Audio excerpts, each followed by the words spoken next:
rehab to home. Find out more by clicking the Taylorville Care Center icon at TaylorvilleDailyNews.com. Your information station, WTIM.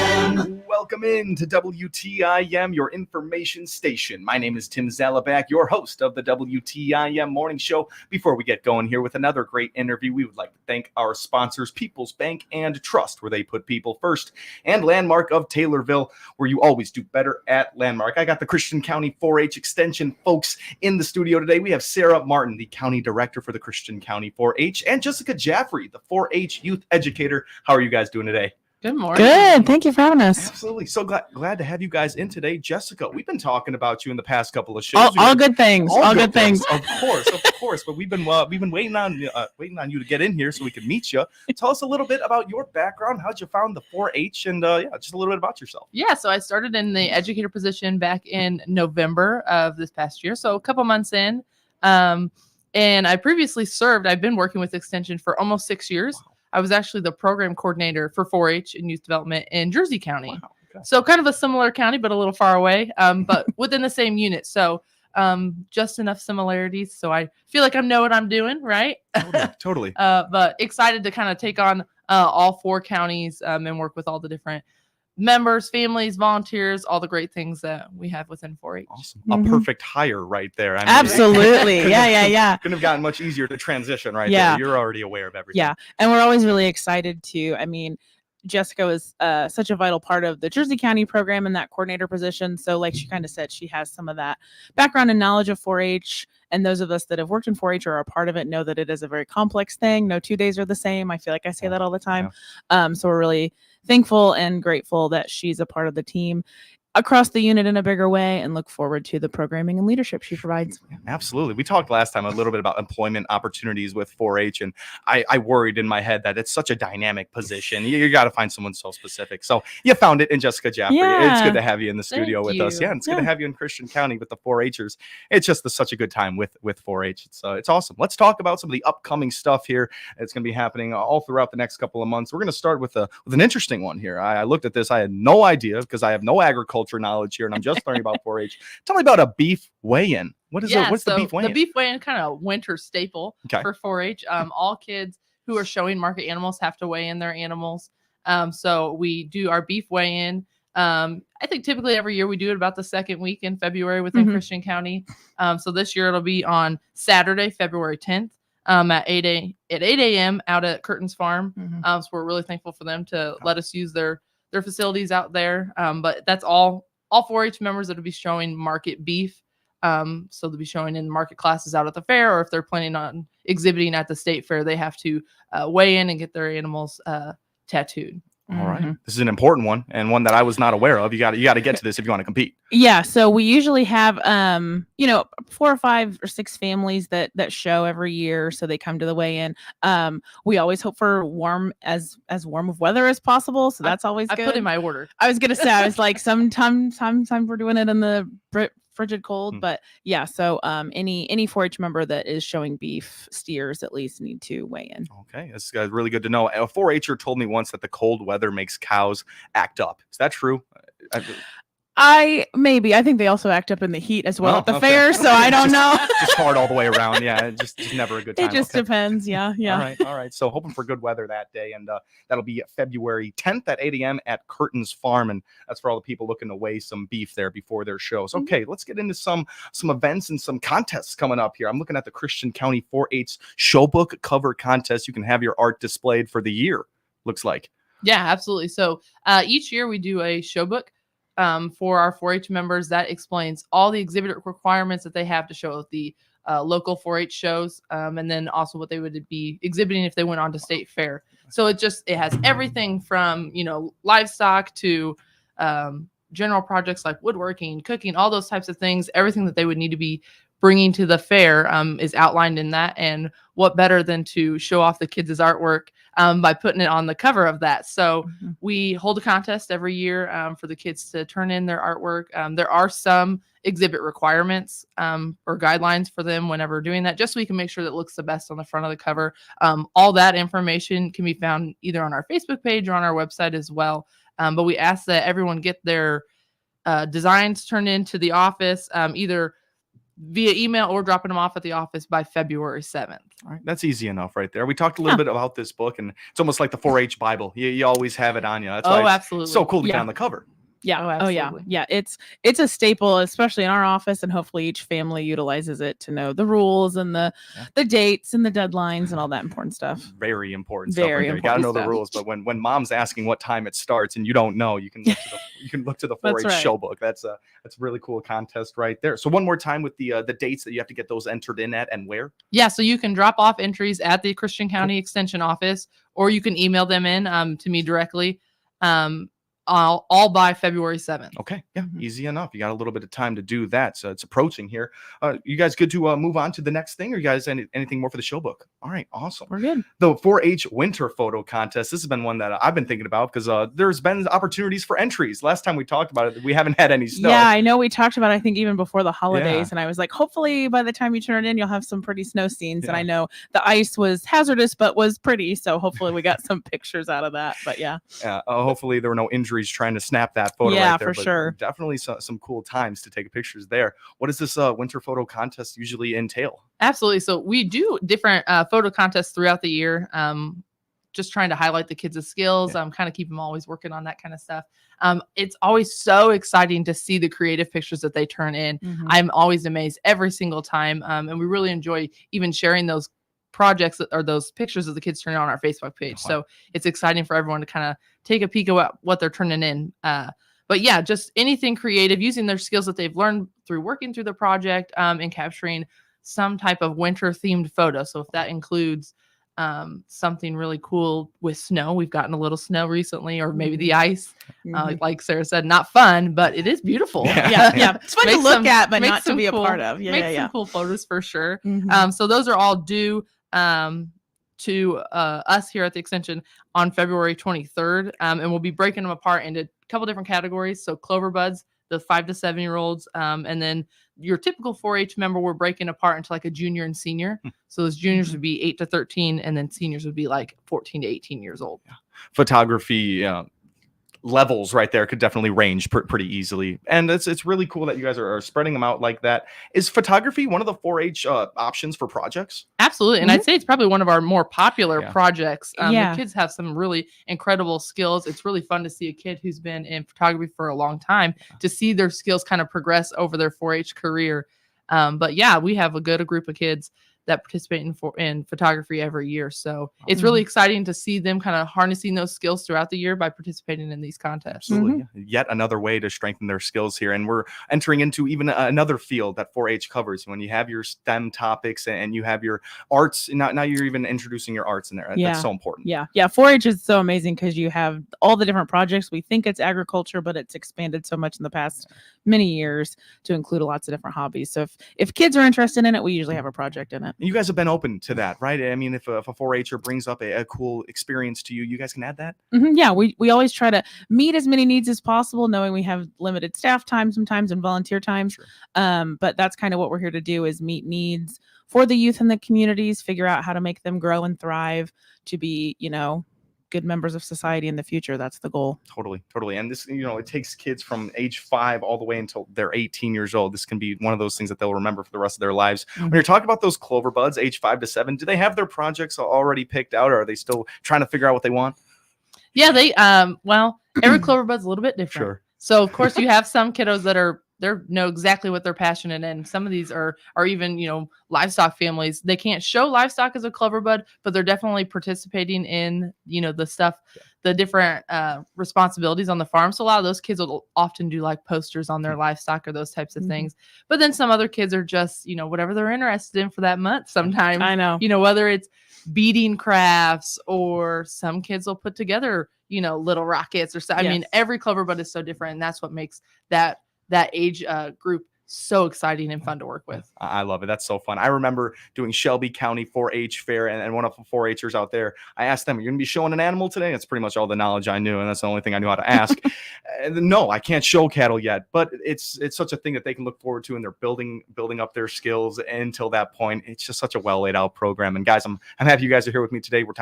It's time to take a break. All right, we're going to take a little break here on the WTIM Morning Show. When we come back, there's so many more programs here for the Christian County 4-H program that we are going to be talking about. Do not miss those. Stay tuned right here on WTIM, your information station. Your information station, WTIM. Here's another lifestyle medicine message from Dr. Pavi Gill at Springfield Clinic, Taylorville. Lifestyle medicine is about motivating you to improve your quality of life by changing habits and behaviors.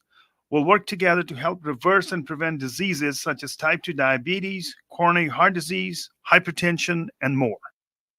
Book your lifestyle medicine appointment with Dr. Gill by calling Springfield Clinic, Taylorville, and improve your quality of life.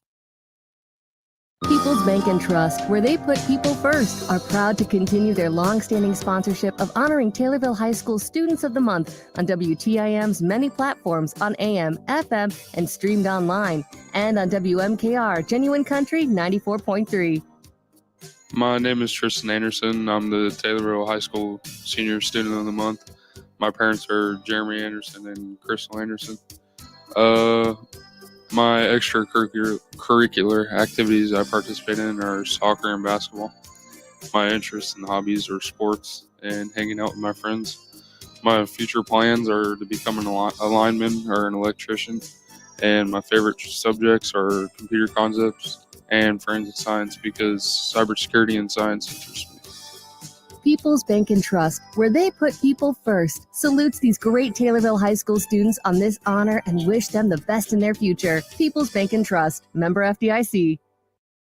At Central Illinois Outdoors with me, Jared White, we want you to be a part of the program as well via the Archer's Alley Catch of the Week. Each week, we'll select one of your pictures submitted at centralillinoisoutdoors.com and invite you to tell your story of the great outdoors. We're looking for your kid's first catch or even your first big buck. There's a simple, easy form you can fill out on your phone or computer at centralillinoisoutdoors.com. Send us your story, send us your pic. centralillinoisoutdoors.com and the Catch of the Week, brought to you by Archer's Alley, North 22nd Street in Decatur. Offering their full attention, guidance, and support to families when they need it the most. Schaefer, Perfetti, and Asali Funeral Homes in Taylorville make it their top priority to serve families by providing quality, affordable funeral services of their choice and developing trustworthy relationships. They listen, guide you through the necessary decisions, and take care of every detail at the most affordable price. Schaefer, Perfetti, and Asali, Taylorville's only local family-owned funeral home, serving families with honor and respect. This is Megan Lopez with Nesty's Burger Joint on the south side of the Taylorville Square. To see our menu, click on our icon on TaylorvilleDailyNews.com.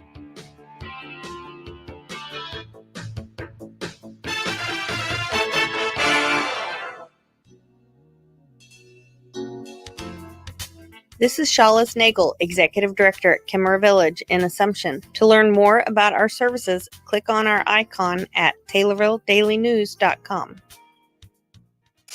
Your information station, WTIM.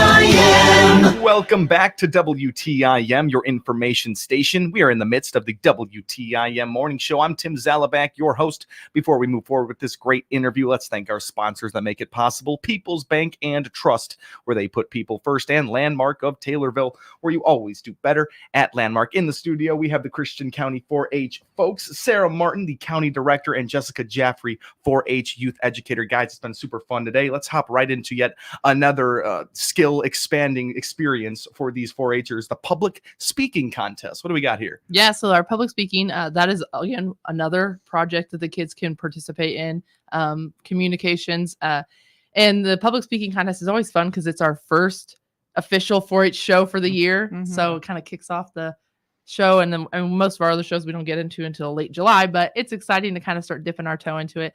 Public speaking is always so cool to see the kids get involved in, because it's such a great skill for them to have. Such a great skill. It's going to carry with them throughout their lifetime. A skill I know that I would have started in. I wish I would have started in at 8 years old, right?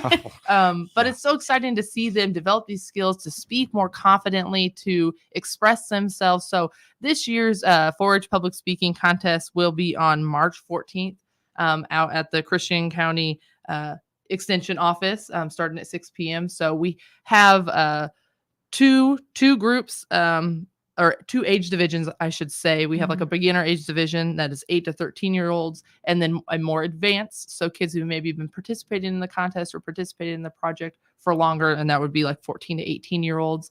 And we have 4 different speech divisions. Yeah. So it's a lot of opportunity for the kids to really kind of show some creative flair, and get to try different things. And they can also participate in those individually or as teams or group speeches, which is really exciting. That's always fun. The group ones are always fun to watch. Yeah, I'm sure they are. First of all, this is a great way to get everything started. It feels kind of momentous, but also I will never question again why 4-Hers always can speak to me in full sentences with eye contact. And like I'm speaking to a little young adult here, but they're a clover bud, right? It's because they're getting these experiences. Public speaking, I wasn't doing that when I was real young. You didn't really do that until you were forced to in middle school for the first time, and then it was terrible.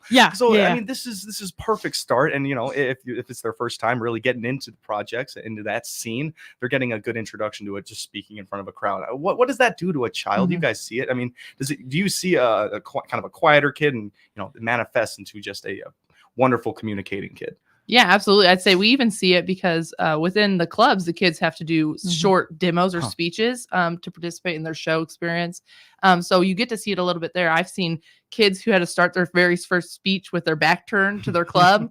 And then by the time that they're, reach their teenage years, or even at the point where they're almost aging out of 4-H, that they're giving these, very eloquent, beautiful speeches to the group, or even, where they're speaking to the county or the, or even maybe at the state level. There's so many opportunities for the kids to really harness these skills and take them so much further. Totally. And you mentioned how that progression eventually just goes up. All of a sudden you're talking in front of the county board or whatever. You think about the FFA, they were just highlighted at the House right here in the Senate in Springfield. And all of a sudden you're going to be old and they're going to have great communication skills. They're going to be representing Christian County just so well. Yeah. I'm always so amazed. Looking back when I was 8 years old, I probably never would have thought, no, public speaking, no way I'm going to use that in my job. And it's incredible. It's amazing. It's incredible. Yeah. I think almost every single person uses public speaking in some form, whether in their job or their personal or professional life. So it's a really great skill for these kids to develop. Well, and I was that 4-H member when I was 8 years old and had my back turned and I had my face in my pages and everything. And it is amazing. And I see it even in our current 4-H members, some of the ones that started out and every year they come back to the public speaking contest, and, I can see small improvements every year. Or like Jessica was talking about, at their club meetings, they're doing that practice. We always talk, those little things they do build up over time, so then they can go and speak and conquer the world and do all the stuff they're going to do. So, and now you're representing the Christian County 4-H. Right. Exactly. I know. Right. Yeah. Came so far. I love it. Yeah. That's so beautiful. All right. We were talking about the public speaking contest one more time with the date on that. Yep. That'll be on Thursday, March 14th at the Taylorville or Christian County Extension office, starting at 6 p.m. Awesome, guys. This is going to be really cool there. And to wrap up the show here, Black History Month is coming up here, and you guys are commemorating that in a way here with the Black History Coloring and Writing Contest. Tell me about this one. Yeah, it's an exciting opportunity for the kids to kind of participate in the history of the month.